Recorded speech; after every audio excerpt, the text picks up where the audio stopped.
कौन है ओशो? काश किसी परिभाषा में उन्हें हम समेट सकते। जो विराट है, जिसकी कोई सीमा नहीं है, उसकी परिभाषा कैसे करेंगे? हिंदू शब्द हमारे देश का शब्द नहीं है, संस्कृत भाषा का शब्द नहीं है। अच्छा, आप हूबहू ओशो की तरह दिखते हैं। अब भाई भाई की शक्ल सूरत में थोड़ी सी मानता तो होगी। मुझे जब स्कूल में टीचर्स ने टोका कि तुम अपने भाई की नकल करते हो, अच्छा, जानबूझ के तो नहीं करता था। हमने भाई की दृष्टि से कम देखा, गुरु की दृष्टि से ही ज्यादा देखा। ये जो कपड़े हैं, जो अटायर है ओशो का, जी, बहुत ही इंट्रीगिंग रहा है। शुरुआत में अगर हम देखें तो वो धोती और कुर्ता पहना करते थे। उनकी रुचि थी तैरने में, पैदल चलने में और दौड़ने में। वो एक आम इंसान से कैसे भगवान बनते गए? जन्म के बाद 3 दिन तक उन्होंने माँ का दूध नहीं पिया, लेकिन जल्दी यह समझ में आ गया यह बच्चा अनूठा है, अद्वितीय है। कहा जाता है कि ओशो ने अपने जीवन काल में 1.5 लाख किताबें पढ़ी। जी, क्या सच है? जी बिल्कुल सच है। कि आर्गुमेंट करने में तो ऐसा लगेगा कि बड़े वादी विवादी हैं, पर जहाँ तक हृदय का सवाल है, वो अत्यंत प्रेमी मित्र हैं।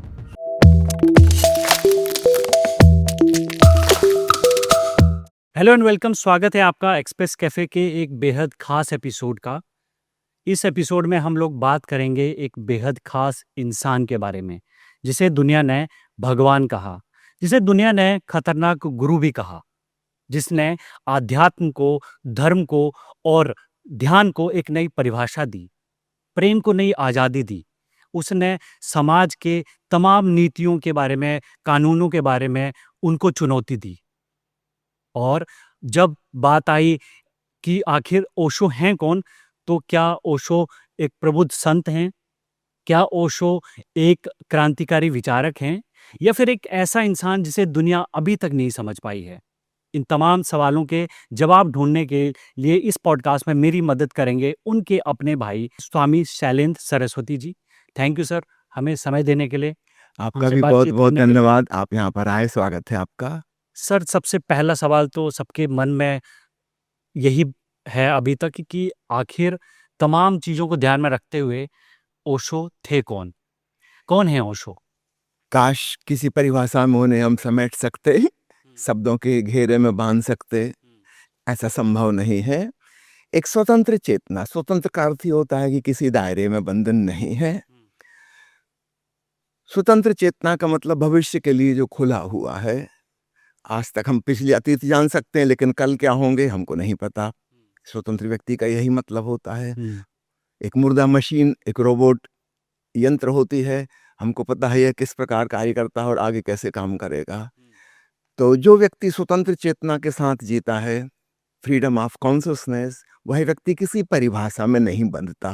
क्योंकि हम जो भी शब्द इस्तेमाल करेंगे उसकी एक दायरा है। हम कहें संत, कि अवतार, कि तीर्थंकर, कि मसीहा, कि जो भी हम शब्द कहेंगे उसकी एक सीमा रेखा है। ओशो उन सारी सीमाओं को तोड़ के एक खुले हुए स्वतंत्र मनुष्य हैं, जो वर्तमान के क्षण में सदा जिए। उस क्षण को उन्होंने रिस्पॉन्ड किया। जो भी प्रतिसंवेदन उनके भीतर से आया, वो किसी लकीर के फकीर नहीं हैं, किसी बंधी हुई परंपरा से वो नहीं चल रहे हैं, और भविष्य भी उनका खुला हुआ है। आज उन्होंने जो कहा है वो अपने ही वचन से भी नहीं बंधे। कल और कुछ नई परिस्थिति होगी, नई मनस्थिति होगी, कुछ और वक्तव्य उनसे निकल सकता है, वो अपनी ही बात काट भी सकते हैं। तो इस प्रकार हमारी किसी परिभाषा में वो नहीं समाते। तो लोगों ने भिन्न भिन्न नामों से पुकारते हैं, लेकिन मैं चाहूंगा कि हम उन पर कोई लेबल, कोई नामकरण ना करें। आप उनको कैसे पहचानते हैं? मैं उन्हें उसी भांति पहचानता हूँ जैसा मैंने अभी अभी कहा। एक स्वतंत्र चैतन्य, यानी जिसकी कोई सीमा नहीं है, विराट है, कोई लिमिटेशन नहीं, कोई दायरा नहीं, और इसलिए डेफिनेशन नहीं हो सकती। छोटी चीजों की डेफिनेशन हो सकती है ना। जो विराट है, जिसकी कोई सीमा नहीं है, उसकी परिभाषा कैसे करेंगे? परिभाषा किसी भी चीज को छोटा और संकीर्ण बना देती है। तो अगर हम ओशो के साथ कोई भी परिभाषा, कोई भी शब्दावली उन पर थोपेंगे, तो हम सच्चाई से उनकी वास्तविकता से चूक जाएंगे, क्योंकि वो उसके अंदर कैद नहीं हो सकते। क्या ओशो किसी धर्म का नाम है, किसी परंपरा का नाम है, किसी खास स्टाइल, किसी खास लहजे, किसी खास संस्कृति का नाम है? जी नहीं, इनमें से कोई भी नहीं। ना तो ओशो किसी परंपरा के पोषक हैं, और धर्म नाम से इस दुनिया में क्या क्या हुआ है आप भली भांति जानते हैं। दुनिया के जितने खून खराबे, रक्तपात हुए हैं, बड़े बड़े विराट युद्ध पीछे हुए हैं, आज हो रहे हैं और भविष्य में होंगे, यह सारा कलंक धर्मों पर लगा हुआ है, संप्रदायों पर लगा हुआ है। निश्चित रूप से ओशो के इसके पक्षधर तो कहीं हो ही नहीं सकते। उनकी एक किताब है अंग्रेजी में, I teach religiousness not religions, उसका अनुवाद हिंदी में मैंने और मेरी जीवन संगिनी माँ अमृत प्रिया ने किया है। हिंदी में उसका टाइटल है मैं धार्मिकता सिखाता हूँ, धर्म नहीं। तो स्पष्ट है कि ओशो तथाकथित संगठित धर्म के खिलाफ हैं, क्योंकि इन संगठनों ने मनुष्य जाति को खंडों में बांटा है, लड़ाया है, भिड़ाया है, खून खराबा करवाया है। तो ओशो किसी धर्म के नहीं है। हाँ, हम ये कह सकते हैं धार्मिकता नामक एक क्वालिटी जो किसी संस्था की, किसी संगठन की बपौती नहीं है, वो उसके प्रवर्तक हैं कि वैसा हमारे भीतर होना चाहिए। क्या ये ठीक वैसी है जैसे हिंदू होने और हिंदुत्व की के बीच का डिफरेंस है, वैसे ही धर्म और धार्मिकता के बीच? मैं आपको हिंदू शब्द की हिस्ट्री बताऊं, ये कहाँ से आया, अगर आपको नहीं बिल्कुल पता हो तो। बिल्कुल बताइए। हिंदू शब्द हमारे देश का शब्द नहीं है, संस्कृत भाषा का शब्द नहीं है। अच्छा। जब परदेशी इस तरफ आना शुरू हुए आक्रमण करने के लिए, और उन्होंने सिंधु नदी क्रॉस की, जो कि अब पाकिस्तान में है, उनकी भाषा में एस अक्षर, सा अक्षर नहीं था। सा की जगह वो हा का प्रयोग करते थे। जी। तो सिंधु नदी को उन्होंने हिंदू नदी कह के पुकारा। अच्छा। जैसे हमारे देश में भी होता है ना, जैसे मतलब यशोदा को कोई जसोदा कहता है, यशोमती मैया को जसोमती भी कहते हैं, या की जगह जा हो जाता है, क्योंकि उस बोली में या अक्षर है ही नहीं। तो ठीक इसी प्रकार हिंदू से शब्द जो बना वो सिंधु नदी से बना, और सिंधु नदी के इस पार रहने वालों को, समुद्र तक जो रह रहे हैं, इन सबको उन्होंने हिंदू कह के पुकारा। अच्छा। तो वास्तव में यह किसी धर्म का नाम नहीं है, एक ज्योग्राफिकल प्लेस, एक भौगोलिक सीमा, सिंधु नदी से लेकर सागर तक जो फैला हुआ भूखंड है, उनकी भाषा में वह हिंदू कहलाया। ये धर्म का नाम नहीं है, धर्म का नाम नहीं है, स्थान का नाम है। जैसे हम महाराष्ट्र कहें तो महाराष्ट्र कोई धर्म नहीं है, लेकिन नक्शे पे एक सीमा रेखा खींची हुई एक प्रांत का नाम है।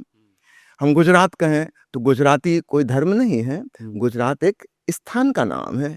ठीक ऐसे ही हिंदू जो है, यह नामकरण पड़ा सिंधु नदी के इस पार रहने वालों का, तो यह परदेशियों के द्वारा दिया गया नाम है, हमारी भाषा का यह हिस्सा नहीं था। अपनी फिर धीरे धीरे जब विदेशी लोगों की यहाँ आक्रमण हुआ और उनके राज्य हो गए, फिर अंग्रेज आए, अंग्रेजों की भाषा में उसी से इंडस वर्ड बना, हिंदू में से इंडस, और इंडस से फिर इंडिया बना। तो हम सब जानते हैं इंडिया वर्ड अंग्रेजी का है, हमारे देश का तो नहीं है। तो इसलिए मैं स्पष्ट करना चाहूंगा कि हिंदू शब्द को हम धर्म से, अध्यात्म से ना जोड़ें। जो अध्यात्म जो चल रहा था हमारे यहाँ, वह सनातन धर्म कह सकते हैं उसको हम, है ना। यहाँ बौद्ध धर्म पैदा हुआ, जैन धर्म पैदा हुआ, सिख धर्म पैदा हुए, है ना। सनातन धर्म और प्राचीन उससे था। हिंदू शब्द दूसरों के द्वारा दिया गया है, हमारा है ही नहीं। जैसे इंडिया शब्द हमारा नहीं है, तो उसको धर्म से ना जोड़ना चाहिए, वो स्थान का नाम है। तो और हमारे संविधान में भी यह बात लिखी है जो मैं आपको बता रहा तो हूँ। उस समय जब हिंदू विदेशियों द्वारा दिया गया, तो अपना ओरिजिनल नाम क्या था? यहाँ के लोग अपने देखिए, यहाँ के लोग अपने आप को आइडेंटिफाई इसलिए नहीं करते थे कि हमारा देश इतना विराट फैला हुआ था, है ना, और हमारे देश से कभी भी कोई बाहर आक्रमण करने नहीं गया। अच्छा। ये हमारे लिए अत्यंत गौरव की बात है। हमारे देश ने कभी किसी पर आक्रमण नहीं किया। हमें दूसरों की परवाह ही नहीं थी, कौन है, कहाँ रहते हैं, उनकी भाषा क्या है, उनकी संस्कृति क्या है। हम अपने ही देश में इतने सुखी संपन्न थे, ये देश सोने की चिड़िया था, तो हम क्यों जाएंगे दूसरे की जगह खोजने के लिए, तलाशने के लिए। तो दूसरे में क्या कह के पुकारते हैं, याद रखिए, पुकारते हैं हमेशा दूसरे हैं नाम, बिल्कुल, है ना। अगर दुनिया में अकेले आप होते, जी।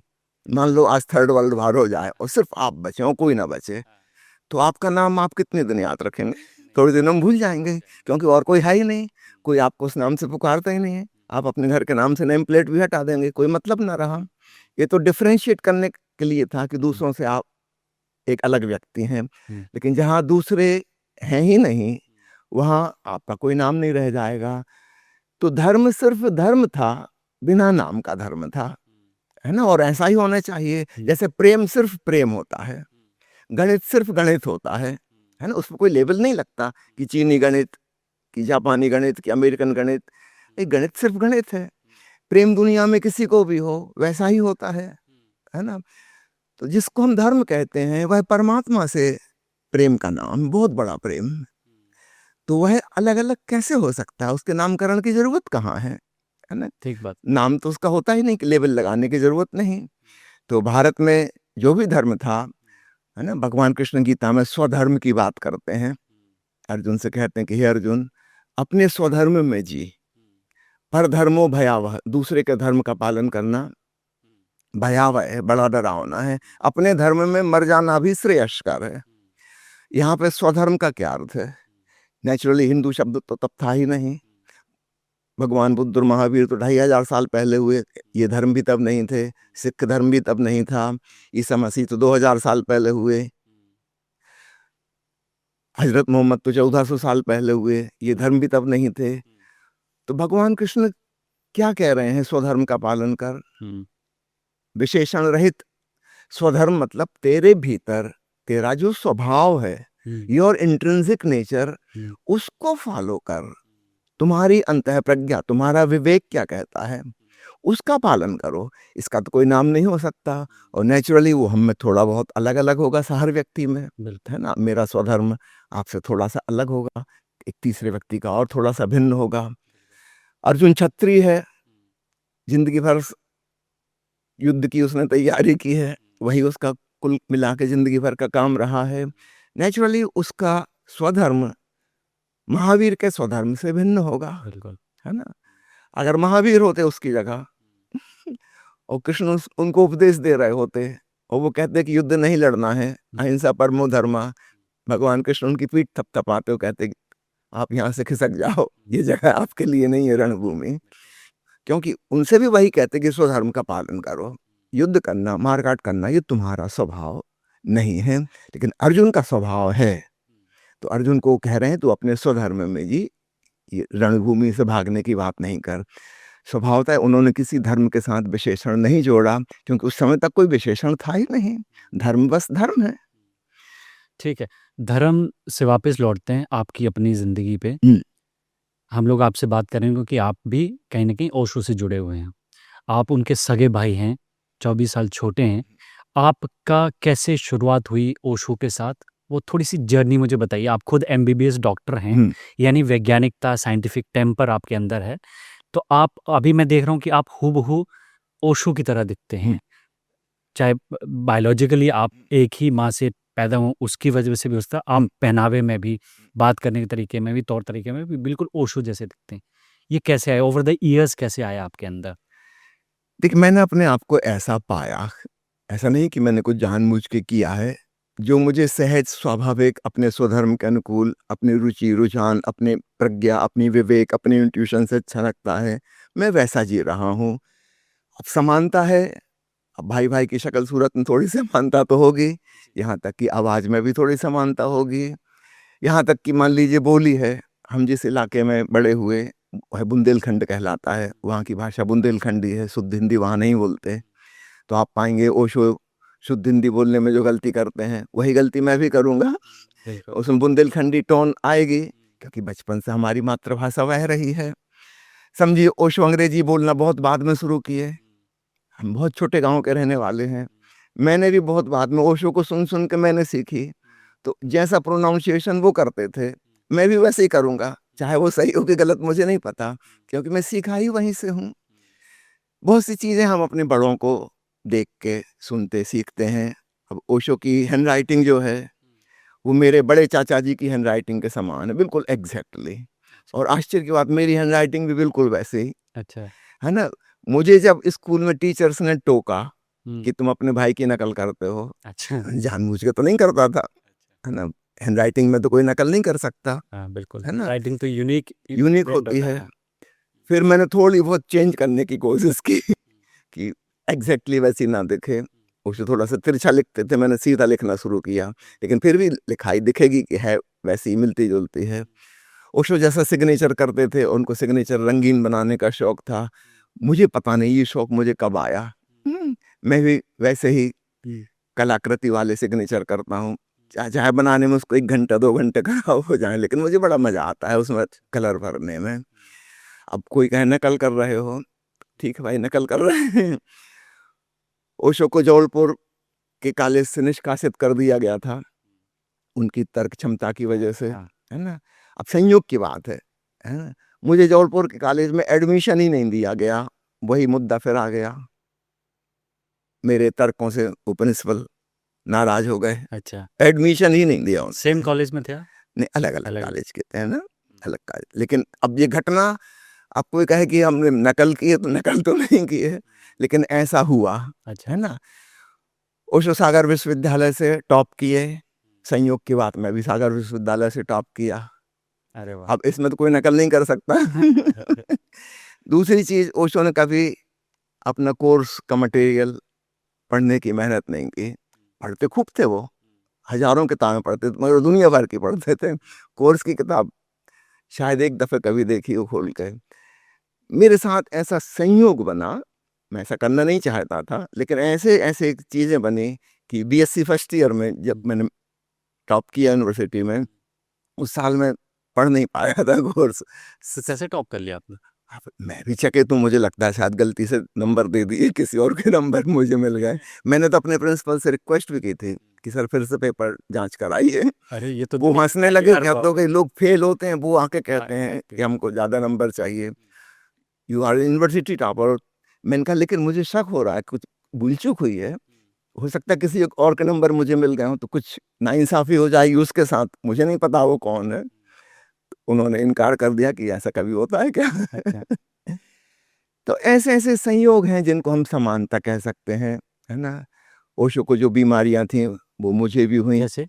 उदाहरण के लिए माइग्रेन की बीमारी, अच्छा, है ना, डायबिटीज की बीमारी, अच्छा, ओवरवेट हो जाने की बीमारी। अब उसमें भी हमारी समानता है, जैसा ओवरवेट वो हुए थे वैसे ही मैं हो गया था।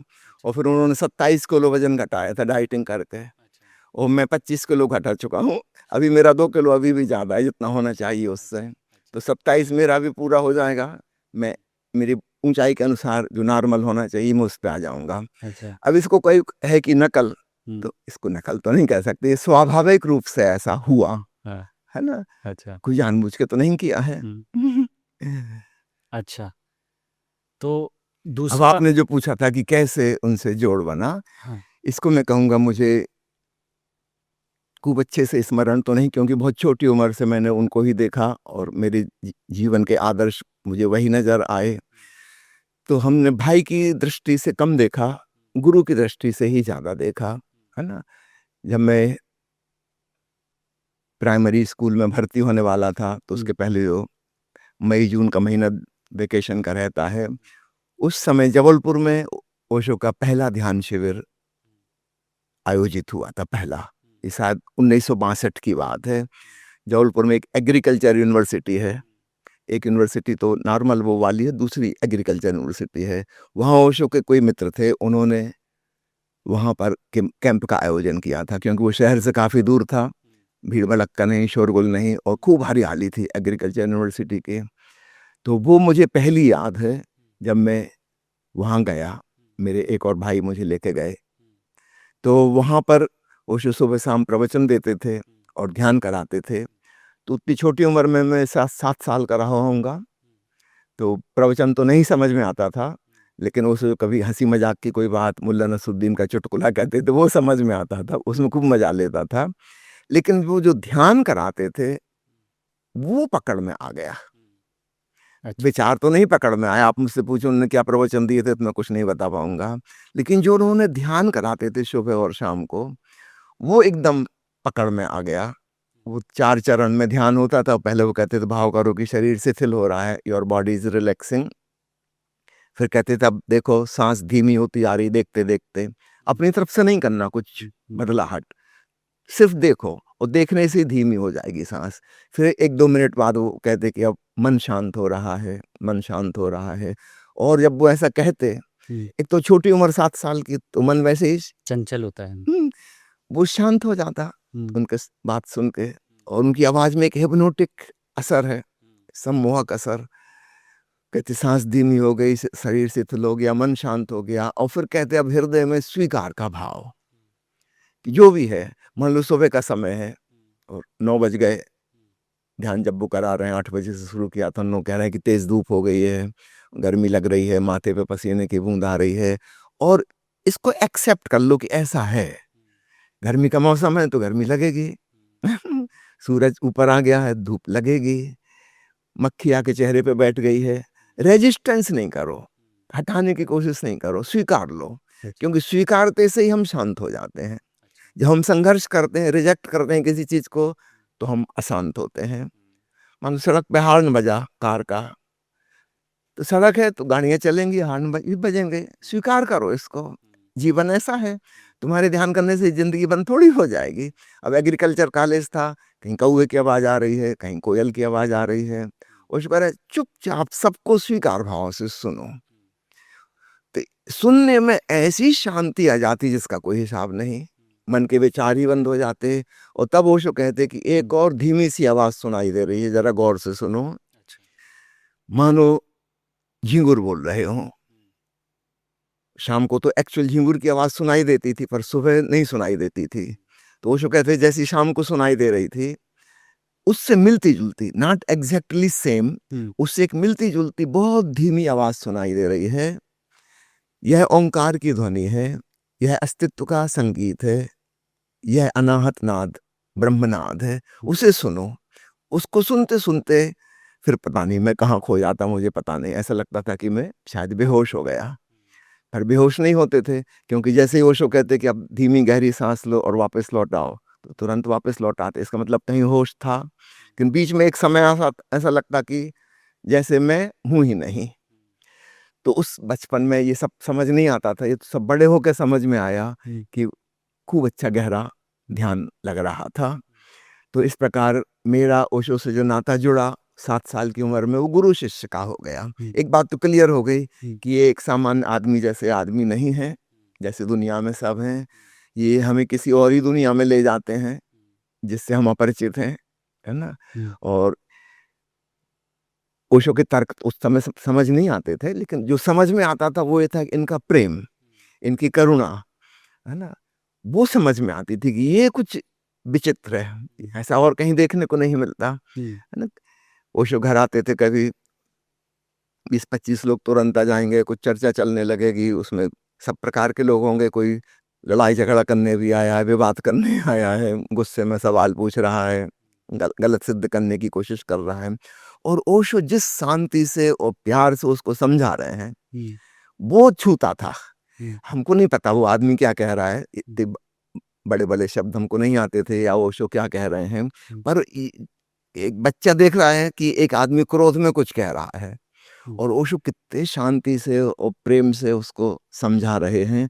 वो चीज पकड़ में आती थी कि ये उसके क्रोध से क्रोधित नहीं हो रहे, वो कोई अपमानजनक बात कह रहा है तो उससे वो नाराज नहीं हो रहे, उसको उतने ही प्यार से समझा रहे हैं जैसे अपने मित्रों को समझाते हैं।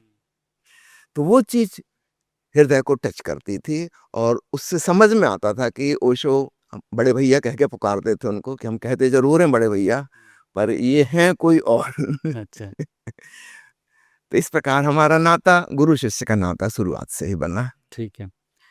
आपने जैसे आपने बताया कि आपने देख-देख के सहज भाव से आप वैसे हो गए। ये जो कपड़े हैं, जो अटायर है ओशो का, जी। वो बहुत ही इंट्रिगिंग रहा है। आपने जो टोपी पहनी है, हुँ, जिस तरीके के आपने वस्त्र पहने हैं, हुँ। ठीक वैसे ही ओशो भी पहनते थे। जी, इनके बारे में मुझे बताइए, इनमें क्या ख़ास है? ये अलग क्यों हैं? ये अलग तरह से कैसे दिखते हैं? और ये आए कहाँ से? इसका क्या पूरा कॉन्सेप्ट है? देखिए ओशो ने अपनी ज़िंदगी में भाँति-भाँति के वस्त्र पहने, है ना? शुरुआत में अगर हम देखें तो वो धोती और कुर्ता पहना करते थे। गाँव में जिस प्रकार, अच्छा, वो खादी के कपड़े पहनते थे सफ़ेद, अच्छा, और सूत भी स्वयं कातते थे। अच्छा। वो उस ज़माने की बात कर रहा हूँ, महात्मा गांधी का ज़माना, जब घर-घर में चरखे, बिल ओशो खूब चरखा चलाते थे, तकली भी चलाते थे, हुँ, और वो एक्सपर्ट थे वो पतला सूत कातने में, अच्छा। है ना? और अपने ही सूत से फिर वो हुँ, जुलाहे को देते थे कि उसी से कपड़े बनाना, तो उनके धोती कुर्ता उसी के बना करते थे। तो उस ज़माने में भी उनकी कुछ अपनी ख़ास पसंद थी, हुँ, जैसे कुर्ता खूब लंबा पहनते थे, ढीला, हुँ, सामान्य से ज़्यादा ढीला, और बटन नहीं होती थी, उनको बटन उस समय पसंद नहीं आती थी, तो खुला ही होता था सीना, थोड़ा सा ढीला कुर्ता पहनते थे, खड़ाऊँ पहनते थे लकड़ी की। उस समय वो कॉलेज लाइफ तक वो यही वाली ड्रेस पहने। इसके बाद उन्होंने लुंगी पहनना शुरू किया, तहमत जिसको हम बोलते हैं, साउथ इंडिया वाले जैसे पहनते हैं, और उनको गर्मी बहुत लगती थी, तो कुर्ता भी बहुत कम पहनते थे वो, जब कभी बाहर जाना हो तो। जब घर में रह रहे हैं तो ऊपर का बदन खुला ही रहता था, सिर्फ एक लुंगी पहनते थे, ताकि उनको ज़्यादा, उस समय घर में बिजली भी नहीं थी, उस समय की बात है, पंखा एसी भी नहीं थे, कुछ भी नहीं थे। अपने पास एक छोटा नैपकिन टॉवल रखते थे, जिससे वो बीच बीच में हवा करें या मक्खी उड़ाएं, वो उनके पास हमेशा रहा, काफ़ी लंबे समय तक रहा, है ना। तो अलग अलग समय पर उन्होंने अलग अलग ड्रेस पहनी।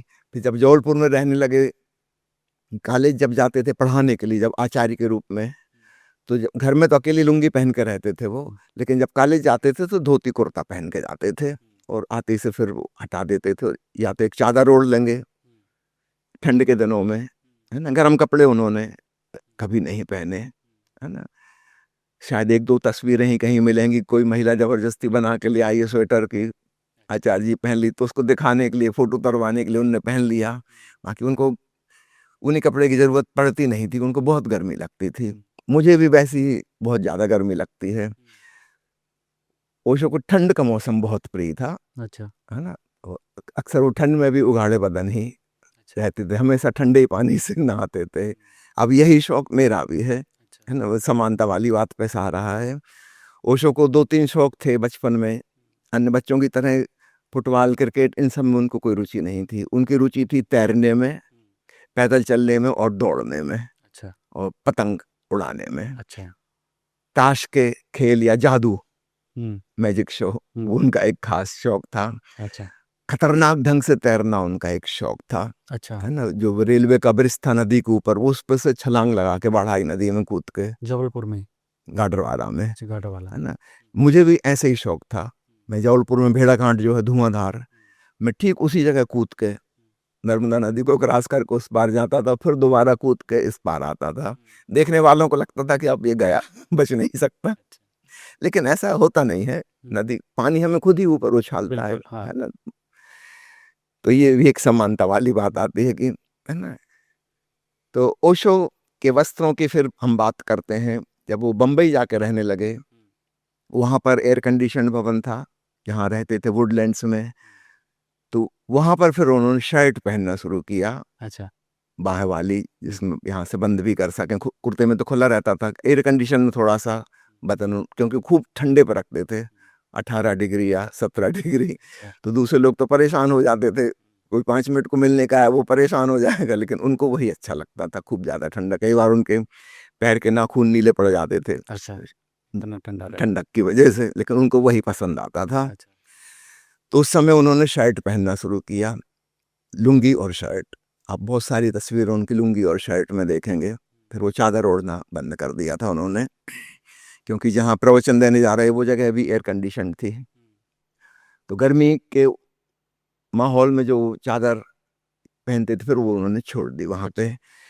इसके बाद जब वो पूना में आकर रहने लगे, तो उस समय उन्होंने वो जो शर्ट जैसी पहनते थे, लेडी घुटने तक लंबी थी, फिर उन्होंने उसको पूरा ही लंबा करके गाउन जैसा गाउन बनाते। कर दिया, लेकिन रंग उसका सफेद ही रहा, अच्छा। है ना। जब तक पूना में रहे 1981 तक, उन्होंने केवल सफेद रंग के कपड़े पहने, अच्छा। है ना। तो सफेद गाउन पहनते थे वो, हम्म। है ना। इसके बाद जब अमेरिका गए तो वहाँ की सिचुएशन अलग थी, वहाँ -20 डिग्री टेम्परेचर था ओरेगॉन में, तो पूना वाले कपड़े तो वहाँ काम नहीं आ सकते। तो सफेद रंग के ही कपड़े उन्होंने, मोटे वाले सिंथेटिक कपड़े, क्योंकि वहाँ वो जरूरी था। पहली बार उन्होंने समझो मोजा पहने, हाथ में ग्लोव्स पहने, और सिर पर टोपी लगाई, अच्छा।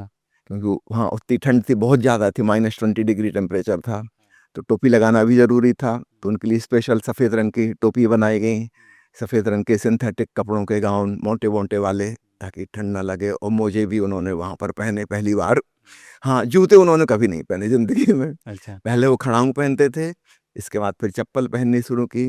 फिर जब उनके सन्यासी आ गए बहुत क्रिएटिव किस्म के, वो उनके लिए भांति भांति की चप्पल बनाते थे और भी सुंदर सुंदर, जो बाजार में भी नहीं मिल सकती उनके नाप की, फिर वो पहनते थे वो।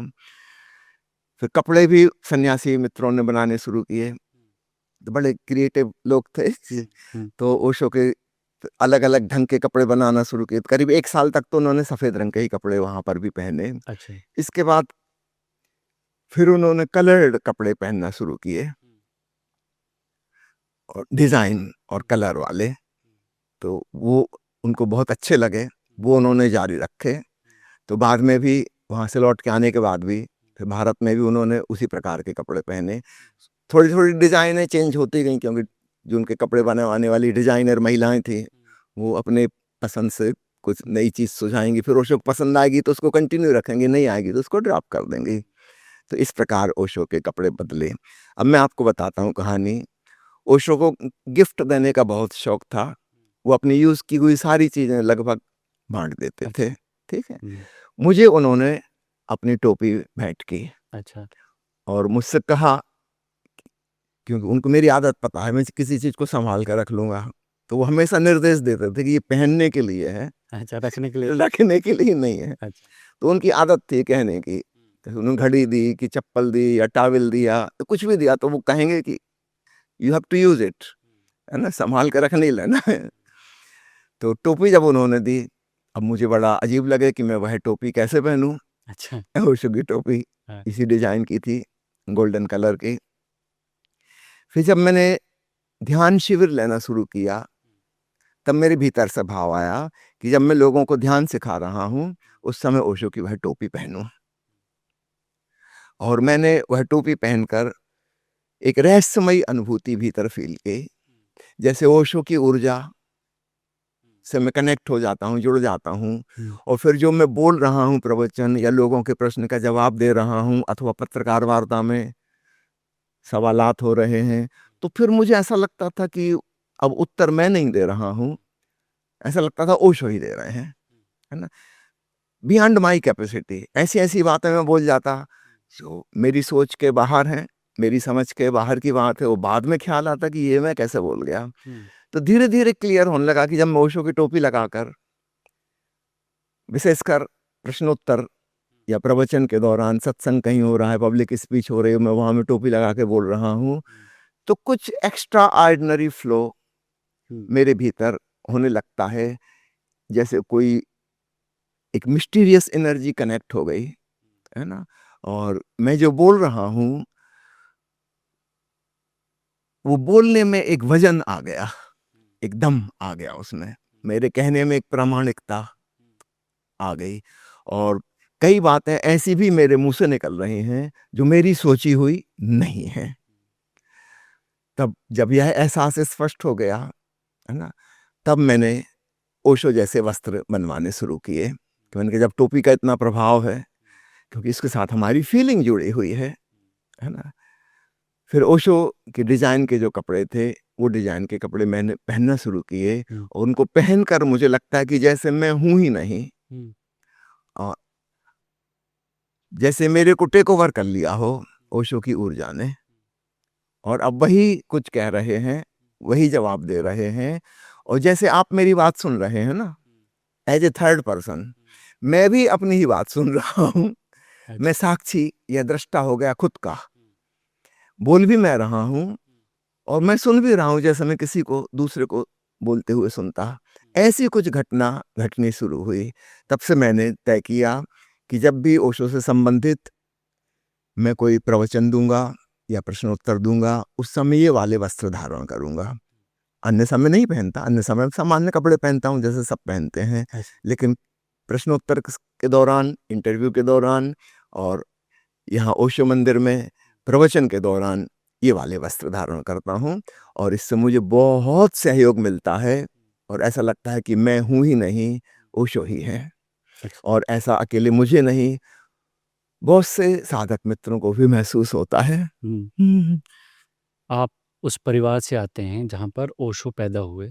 थोड़ा-सा दर्शकों के लिए बताइए कि ओशो का जो इवोल्यूशन है, रजनीश चंद्र मोहन जी। जैन से रजनीश हुए, फिर ओशो हुए, ये जो पूरा ट्रांसफॉर्मेशन है, पूरा जबलपुर से सागर यूनिवर्सिटी से लेकर, पुणे से लेकर अमेरिका के ओरेगन तक का जो एवोल्यूशन है, फिर वापस आते हैं। थोड़ा-सा मुझे उस कैरिकेचर बताइए कि कैसे-कैसे इवॉल्व हुए, वो अपनी दिनचर्या में कैसी कौन-कौन सी चीज़ें करते थे, जो कि एक्स्ट्राऑर्डिनरी थी, जिसमें और वो एक आम इंसान से कैसे भगवान बनते गए? थोड़ा-सा वो एवोल्यूशन जानना जी, चाहता हूँ मैं। तो मैं शुरुआत करूँगा उनके जन्म से, हुँ, क्योंकि एक्स्ट्राऑर्डिनरी वहीं से है। अच्छा। जन्म के बाद 3 दिन तक उन्होंने माँ का दूध नहीं पिया, पानी भी नहीं पिया। घर पे पैदा हुए थे कि अस्पताल? घर में, अच्छा। उस समय अस्पतालों की पहचान नहीं थी। दाई कल्चर था ना?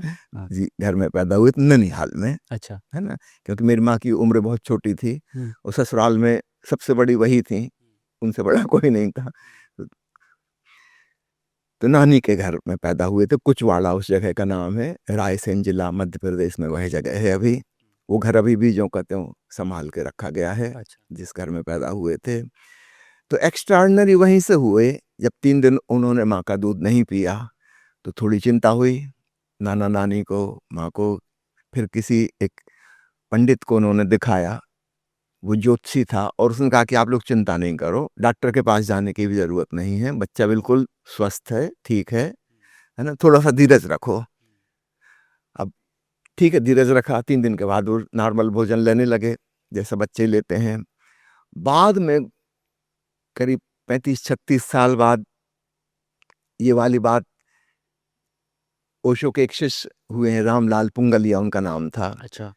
उन्होंने मेरी माँ से चर्चा के दौरान पूछा होगा कि कौन-सी विशेषता आपने नोट की थी इनके? तो उन्होंने माँ ने बताया कि 3 दिन दूध नहीं पिया था। एक विचित्र बात थी, अनहोनी-सी बात ओशो थी। पहले बच्चे थे अपने घर में, जी, सबसे बड़े वही? सबसे बड़े वही। जी। तो पुंगलिया जी ने फिर ओशो से एक पब्लिक प्लेस में पूछा हुँ, कि आपकी माँ ने ऐसा-ऐसा बताया है। तो हमको भी सुन के बहुत आश्चर्य हुआ। तो क्या आप इस पे प्रकाश डालेंगे? ओशो ने कहा, वैसे तो मैं कभी इसकी चर्चा नहीं करता, क्योंकि मैं ऐसी कोई बात नहीं कहना चाहता जिस पे तुम्हें विश्वास करना पड़े, है ना? ओशो जो कुछ भी कहते हैं वह तर्कसंगत होता है, प्रमाण सहित होता है। लेकिन उन्होंने कहा कि रामलाल पुंगलिया ने ऐसा प्रश्न पूछ दिया है कि मुझे कुछ ऐसी बात कहनी पड़ेगी जो मैं नहीं बताना चाहता था। असल में पिछले जन्म में मैं बहुत वृद्ध हो गया था, लगभग 108 मेरी उम्र थी और मैं 21 दिन का एक ध्यान का अनुष्ठान कर रहा था, उसमें 21 दिन का उपवास था।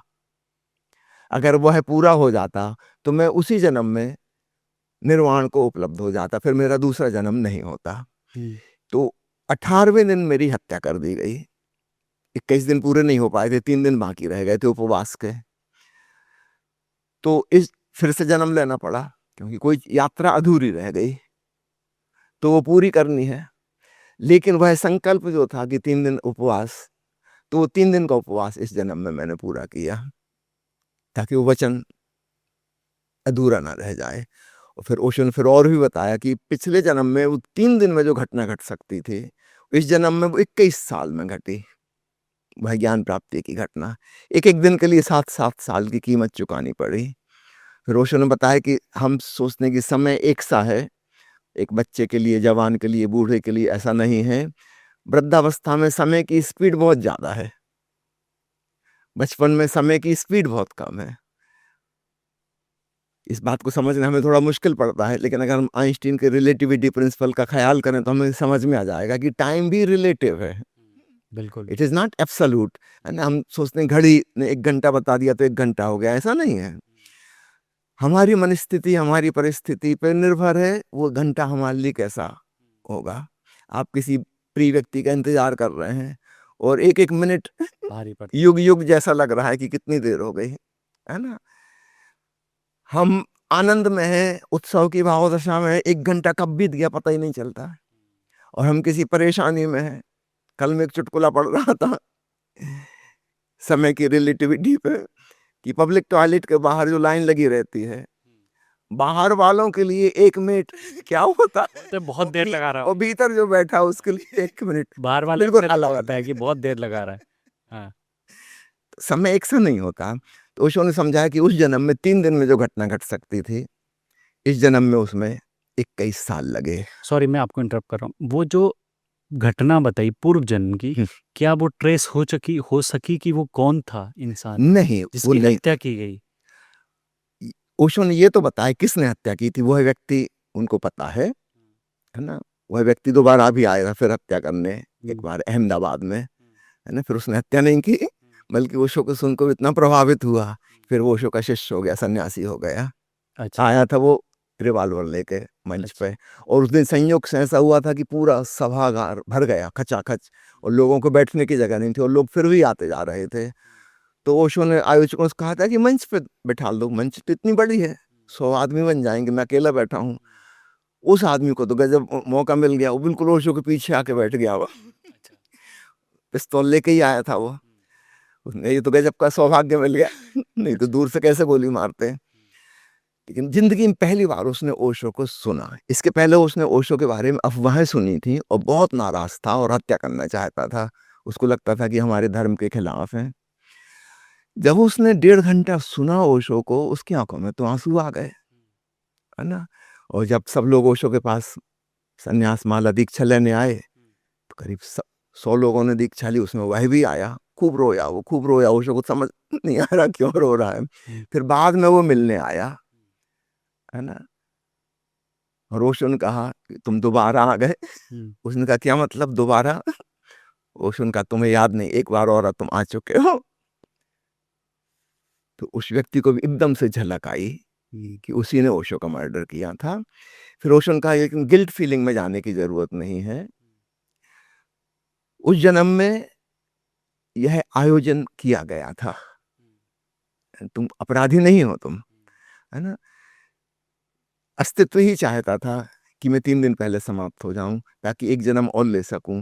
एक जन्म और ले सकूंगा मैं तो लोगों के काम आ सकूंगा, मैं अपना उपदेश दे सकूंगा, लोगों को अध्यात्म की तरफ मोड़ सकूंगा। अगर मैं उसी जन्म में 3 दिन और पूरे कर लेता और मर जाता, फिर मेरा महापरिनिर्वाण हो जाता, फिर मैं लौट के दोबारा शरीर धारण नहीं कर सकता, मुक्त हो गई चेतना। तो उस उम्र में मैं किसी के काम नहीं आ सकता था।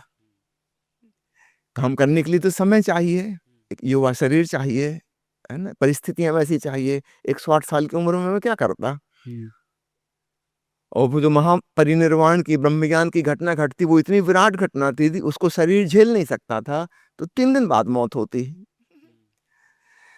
तो इसमें कोई तुमने भूल चूक नहीं की है, कोई अपराध नहीं किया है, बल्कि तुम्हारी उस कृत्य के कारण ही मैं इस जन्म को ले पाया हूँ, और आज जो मैं कार्य कर रहा हूँ उसी वजह से हो पा रहा। तुम धन्यवाद के पात्र हो। एक बड़े मजे की बात है, ओशो कभी किसी को अपराध बोध में नहीं जाने देते। बहुत हैरानी की बात है, वो कहते हैं गिल्ट में नहीं। गिल्ट में नहीं, है ना। उसको उन्होंने उस घटना से उबारा। तो इसके अन्य प्रमाण तो कोई नहीं मिल सकते थे घटना के, क्योंकि ये करीब 700 साल पुरानी घटना है। अच्छा। देखिए, जब किसी का जन्म 40-50 साल पहले का हो कि 80 साल पहले का हो, तब तो हम ट्रेस आउट कर वही सकते मैं कह रहा हैं, हूँ कि ट्रेस। वो लोग मिल सकते हैं, है ना, जो अभी जिंदा हैं, है ना। कहीं से ट्रेस आउट हो जाती कहानी, लेकिन 700 साल पुराने की तो कोई ट्रेस आउट नहीं हो सकता। तो क्या कभी ओशो ने बताया कि 700 साल बाद क्यों उनका पुनर्जन्म हुआ? जी हाँ, उन्होंने बताया। उन्होंने कहा कि जितनी श्रेष्ठ आत्मा हो, उसका उतना ही अधिक समय लगता है जन्म लेने में, क्योंकि फिर उसी श्रेष्ठ कोटि के माता पिता चाहिए। अच्छा। यानी एक साधारण बच्चे को जन्म लेने में कोई देर नहीं लगती, एक औसत, है ना। यहाँ वो मरा नहीं कि हजारों जोड़े संभोग करते हुए नजर आ रहे हैं, और वह अपने योग्य गर्भ में प्रवेश कर जाएगा, शीघ्र ही उसका जन्म हो जाएगा। लेकिन जो बहुत निकृष्ट आत्माएं हैं और बहुत श्रेष्ठ आत्माएं हैं, उनको वैसे ही गर्भ चाहिए, बहुत ज्यादा निकृष्ट माता पिता या बहुत ज्यादा श्रेष्ठ कोटि के माता पिता, जो कि मिलना मुश्किल है, वो रोज रोज नहीं होते। तो इनको देर लगती है। ओशो का हिटलर जैसा आदमी भी रोज रोज पैदा नहीं हो सकता। आप अपने माता पिता के बारे में बताइए, वो कैसे अलग थे? देखिए, मेरे माता पिता की विशिष्टता का अंदाज आप इससे लगा लीजिए कि उन्होंने अपने पुत्र से दीक्षा ली। इससे ज्यादा विनम्र कोई कृत्य हो सकता है? बाप का अहंकार होता है, नहीं, वो बेटे को अपना गुरु कैसे माने? मैं इस पे बाद में आऊँगा स्वामी जी। जी। जब ओशो ने जन्म लिया, उस समय कि कैसी परिस्थितियाँ थी आपके परिवार की? आपके माता-पिता किस-किस धार्मिक प्रवृत्ति के थे? आप किस तरह का माहौल था? उनकी क्या ओरिएंटेशन थी? किस वजह से वो स्पेशल बने ओशो को जन्म देने के लिए? मैं वो जानना चाहता हूँ। बाद में तो उन्होंने पूरा ज्ञान देख लिया, गुरु पा लिया अपने बेटे में, जी। वो एक अलग विषय है।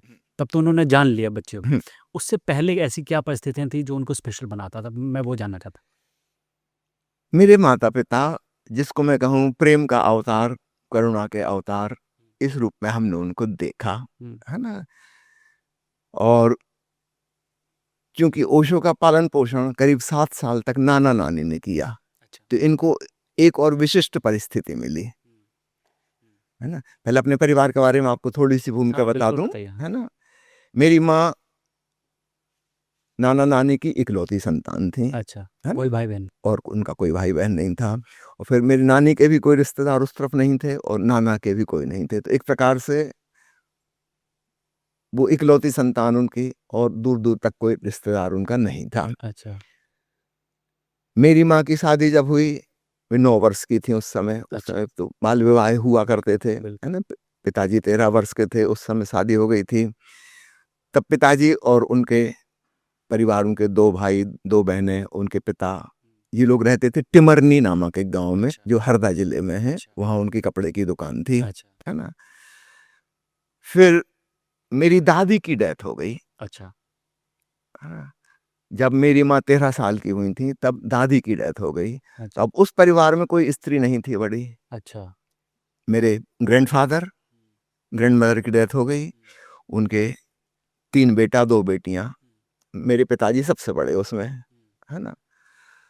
तब मेरी माँ को निवेदन किया गया कि वे आके ससुराल में संभालें, है ना। तो पहली बार वो ससुराल आई उस छोटी सी उम्र में, 13 साल की उम्र में, और इतनी बड़ी जिम्मेवारी उनके ऊपर, कि ससुर हैं, पति हैं, बिल्कुल। 2 देवर हैं, 2 ननद हैं, इतनी छोटी छोटी उम्र की बच्चों जैसी। हुँ, तो 13 साल की उम्र में जब वो खुद ही बच्ची जैसी हैं, उस समय उन्होंने बच्चों को संभालना शुरू किया। तो वहां से हम देख सकते हैं उनके भीतर की हृदय की विराटता, किस प्रकार उन्होंने उस परिवार को संभाला, है ना। और फिर समय आया जब जी, वो गर्भवती हुई, तो स्वाभाविक उस ससुराल में उनसे बड़ी कोई स्त्री थी ही नहीं, तो कोई देखभाल करने के लिए, तो नाना नानी ने उनको अपने गांव में बुलाया वापस। अच्छा, वहां पर ओशो का जन्म हुआ। नाना नानी ने कहा कि जब से बेटी तुम गई हो हम लोग बिल्कुल अकेले हो गए, है ना। तो ये बच्चा हमको दे दो, इसको हम ही पालेंगे, अच्छा, नहीं तो हम लोग बहुत अकेलेपन महसूस करते हैं, है ना। तुम्हारे तो ऑलरेडी घर में बच्चे हैं, तुम तो संभाल ही रही हो, और बच्चे होंगे, ये वाला बच्चा हम ही संभालेंगे। तो मेरे पिताजी भी राजी हो गए, क्योंकि दूसरी बात ये भी थी कि माँ इतनी छोटी उम्र की खुद ही, है ना, वो क्या संभाल पाएंगी। तो बेहतर है नानी नानी संभालें, सँभाले। है ना। तो इस प्रकार ओशो का पालन पोषण ननिहाल में हुआ। और जैसा कि आप जानते हैं, ग्रैंड पेरेंट्स जरूरत से ज्यादा लाड़ प्यार करते हैं, है ना। तो ओशो को उन्होंने फुल फ्रीडम दी। ओशो को वो लोग राजा कह के पुकारते थे, और उन्हें राजा की तरह ही रखा। अच्छा, अच्छा, तो ओशो के लिए एक घोड़ा था, ओशो को घुड़सवारी का शौक था। एक नौकर स्पेशली रखा था कि बच्चा कहीं गिर न जाए, चोट न लग जाए, रक्षा करने के लिए उसके साथ। तो ओशो को राजा की तरह उन्होंने रखा। अच्छा, और मेरी नानी, एक प्रकार से हम कह सकते हैं, उस जमाने में नास्तिक प्रवृत्ति की थी, अच्छा, है ना। वो धर्म इत्यादि में उनकी रुचि नहीं थी। हुँ, यद्यपि नाना धार्मिक किस्म के थे, और वे धर्म गुरुओं को, पंडित पुरोहितों को, या जैन मुनियों को, आचार्यों को, उनको आदर देते थे, हुँ, लेकिन नानी को इसमें भरोसा नहीं था। तो चूंकि नानी का प्रभाव ओशो पे ज्यादा पड़ा, तो ओशो भी स्वतंत्र सोच वाले हो गए, है ना। तो अक्सर ऐसा होता था, घर में कोई पंडित आया है, और ओशो उससे वाद विवाद करने लगते उस हुँ, छोटी उम्र में, और बेचारा वो तर्क का उत्तर नहीं दे पाता। तो नाना कहते कि बेटा तू मत आया करे बीच में, और नानी कहती जरूर जाया कर। अच्छा, जब भी कोई यहाँ पे हुँ, आता है धर्मगुरु, वो राजा को जरूर भेज दें। ओशो को प्लेटफॉर्म बचपन में ही मिल गया था हाँ, वहीं से मिल डिबेट गया था डिस्कशन बात करने पे बात करने का। हम्म, और उन्होंने देखा कि ये लोग कितने पाखंडी हैं, कितने झूठे हैं, जो कह रहे हैं वैसा जीवन वो स्वयं नहीं जी रहे, हवाई बातें कर रहे हैं, फिजूल की बड़ी बड़ी बातें जिसका मीनिंग भी उनको भी नहीं पता है ना, वो समझा भी नहीं पाते, कोई लॉजिक और आर्गुमेंट भी नहीं कर पाते। अच्छा, अब हमारे परिवार में हम लोग श्वेतांबर अथवा दिगंबर जैन इन दो ग्रुप में से नहीं थे। एक छोटा सा संप्रदाय मध्य प्रदेश और उत्तर प्रदेश के बुंदेलखंडी इलाके में है, अन्य लोगों ने उसका नाम भी नहीं सुना, उसको बोलते हैं तारणपंथी। अच्छा ये ना श्वेतांबर है ना दिगंबर है। ये महावीर की भी मूर्ति नहीं रखते अपने मंदिर में, कोई मूर्ति नहीं होती। जैसे गुरु नानक ने मूर्ति पूजा का विरोध किया था, लगभग उन्हीं के समकालीन संत तारण तरण हुए थे जैनों में। अच्छा वो स्वयं दिगंबर जैन परिवार में पैदा हुए थे, लेकिन उन्होंने मूर्ति पूजा का विरोध किया कि ये कर्मकांड से कुछ नहीं होगा, और धीरे धीरे बहुत से उनके शिष्य वो तारणपंथी कहलाने लगे। तो हमारा जो ट्रेडिशनल मंदिर होता है उसमें कोई मूर्ति नहीं होती, शास्त्र होते हैं, ग्रंथ होते हैं पढ़ने के लिए, है ना, उस पर टीकाएं लिखी होती हैं, वो होती हैं पढ़ने के लिए। तो पढ़ो, समझो, है ना, प्रयोग करो। तो ध्यान पर आधारित तारणपंथियों का वह था। 7 साल में नाना जी की डेथ हो गई। अच्छा तब नानी अकेली वहां नहीं रह सकती थी गांव में, स्वभाव होता है, वो बेटी के गांव में आ गई। अच्छा हमारे पिताजी ने उनको कहा कि आप यहीं आकर रहो, अकेली वहां कैसे रहोगी आप। तो ओशो भी उनके साथ यहीं आ गए घटरवारा में। अब यहाँ से अब कहानी शुरू होती है।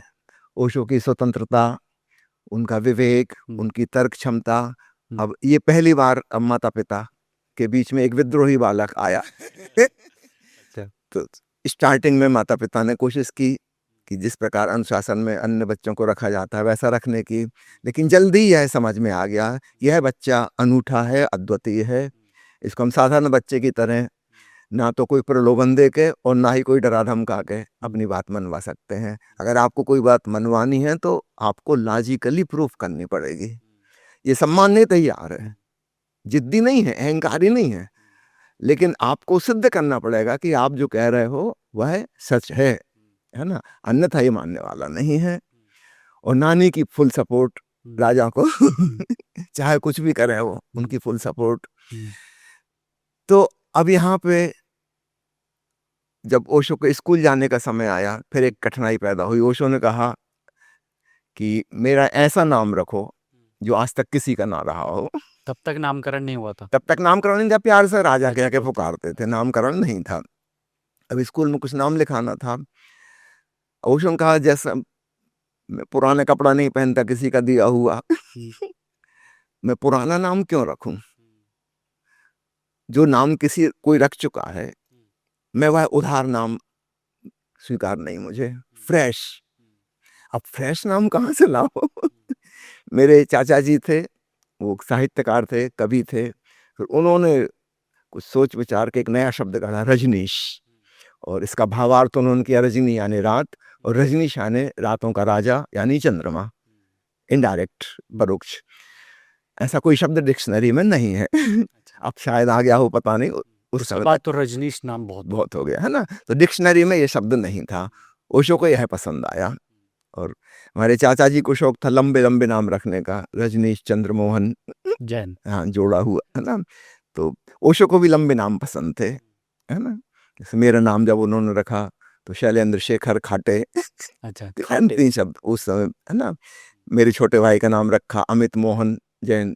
मोहन शब्द भी उनको भी बड़ा प्रिय था, है ना। मेरे अन्य कजिन ब्रदर्स के नाम में भी प्रमोद मोहन, प्रफुल्ल मोहन जुड़ा हुआ है ना। 3 शब्द के नाम ओशो को भी पसंद आते हैं। जब उन्होंने संन्यास दीक्षा देनी शुरू की तब भी, जैसे मेरा नाम चेंज किया तो स्वामी शैलेंद्र सरस्वती। जब उन्होंने ये नाम रखा मेरा, मुझे संकोच लगता था बोलने में, क्योंकि सरस्वती मेरी माँ का नाम, अच्छा, और सरस्वती मेरी दादी का नाम भी था। अच्छा, तो अपने बड़े बुजुर्गों का नाम नहीं लिया जाता, ऐसी परंपरा है। तो कोई पूछता था मेरा नाम तो मुझे बोलने में हिचकिचाहट होती थी कि मैं दादी का नाम या माँ का नाम कैसे बोलूं, लेकिन धीरे धीरे वो हिचकिचाहट टूटी, नाम तो नाम है। तो ये बचपन की मैं बात बता रहा हूँ ओशो की। ओशो का यह नाम रखा गया स्कूल में, और अब स्कूल से उनकी और भी विलक्षण प्रतिभा प्रकट होनी शुरू हुई, है ना। जहाँ शिक्षकों के साथ उनका वाद विवाद होता था, है ना, शिक्षक परेशान हो जाते थे कि इस लड़के को हम क्या उत्तर दें, क्योंकि उत्तर उन्हीं को नहीं पता। कुछ ऐसे सवाल जो अक्सर आपके बीच में चर्चा हुई हो, कोई ऐसे सवाल जो स्कूल में खड़े किए हों और टीचर निरुत्तर हों उसके बारे में?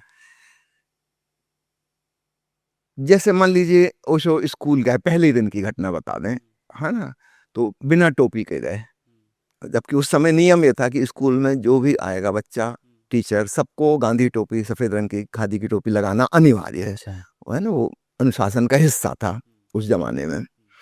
ओशो उनका मैं टोपी नहीं लगाऊंगा, तो टीचर ने कहा कैसे नहीं लगाओगे, वो तो जरूरी है लगाना, है ना। वो पकड़ के प्रिंसिपल के पास ले गए। ओशो ने कहा कि मैं यहाँ स्कूल इसलिए आया हूँ ताकि विद्या अर्जन कर सकूं, शिक्षित हो सकूं, है ना, भाषा सीखूं, गणित सीखूं और जो जो विषय आप सिखाते हैं वो सीखूं। क्या टोपी लगाने से सीखने में मदद मिलेगी? अब एक ही विचित्र सवाल उठाया, आज तक किसी ने नहीं उठाया था। क्या इससे मेरे सीखने की क्षमता बढ़ेगी, मेरी स्मृति बढ़ेगी, मेरी तर्क क्षमता बढ़ेगी, बुद्धि बढ़ेगी? मैं तो बुद्धि बढ़ाने के लिए आया हूँ स्कूल, और ऐसा तो मुझे दिखाई नहीं देता, क्योंकि मेरे शिक्षक मेरे प्रश्न का उत्तर नहीं दे सके, मुझे पकड़ के आपके पास ले आए कि चलो प्रिंसिपल के पास। इनके पास भी उत्तर नहीं है, मतलब इनके पास इतनी भी बुद्धि नहीं है कि ये सिद्ध कर सकें कि टोपी लगाने से बुद्धि बढ़ती है।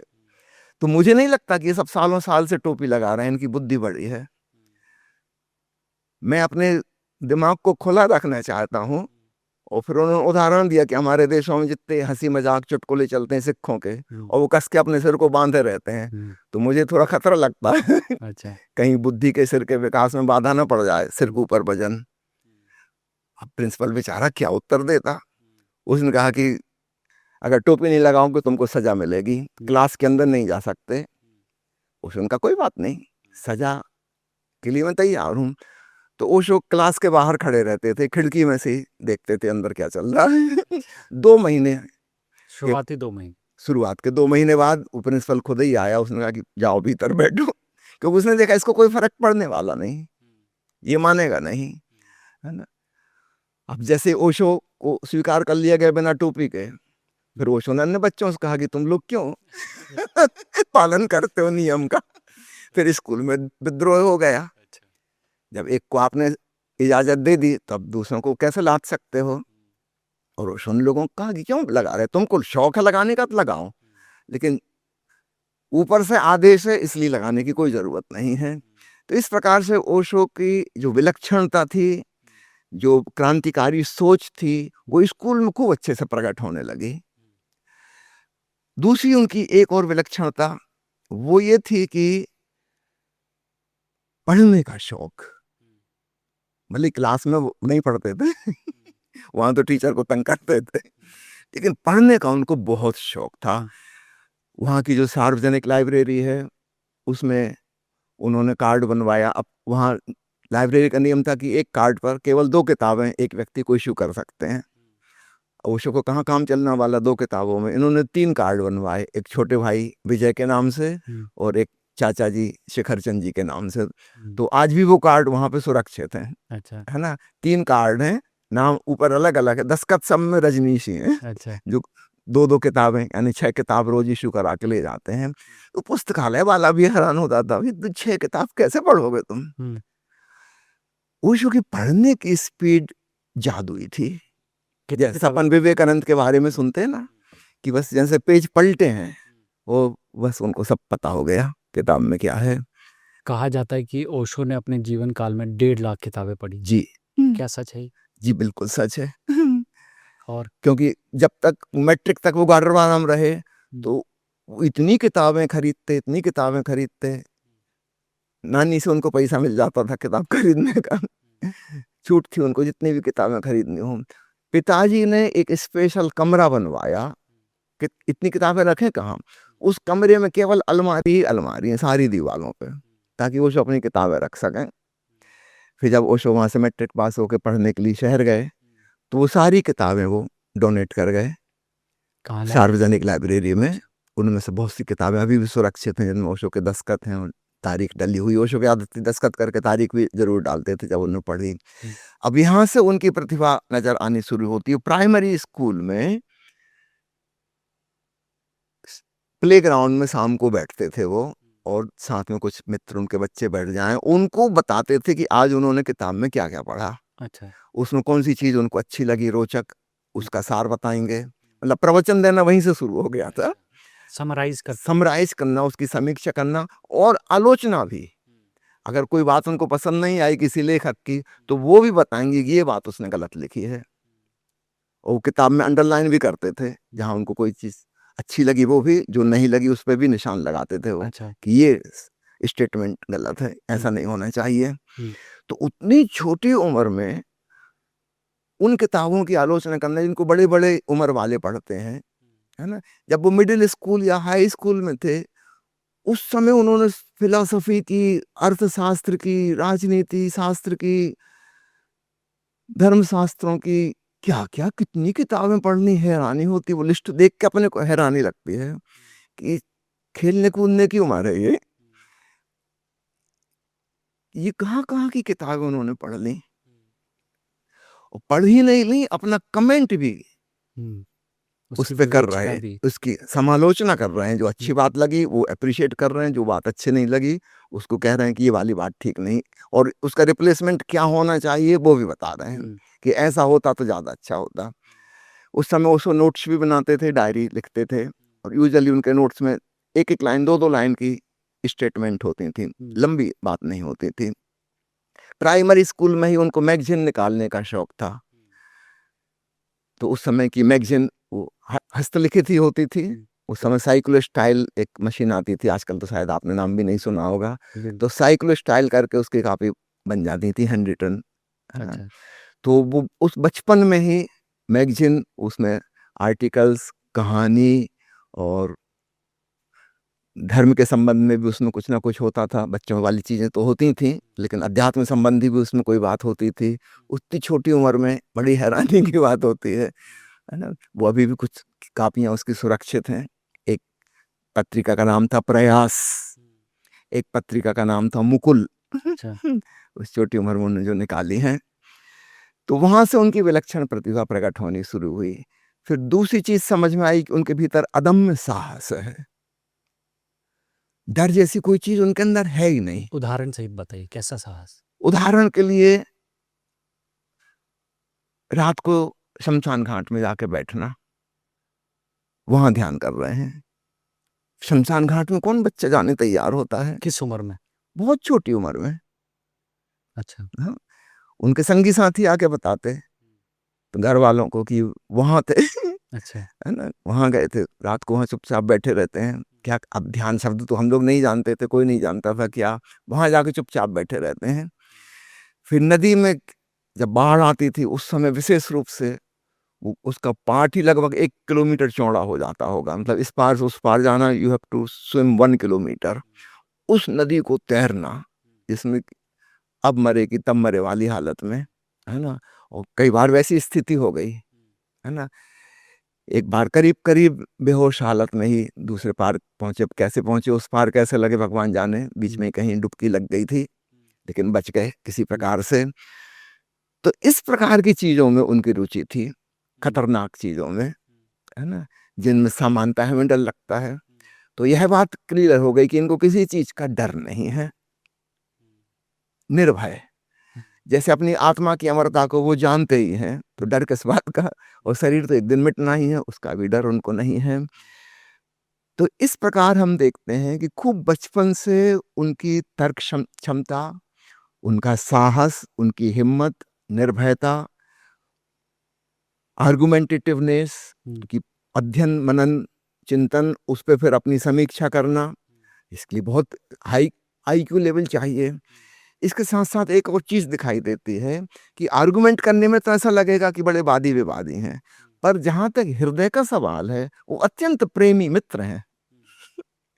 यानी इन दो चीजों का कंट्रास्ट,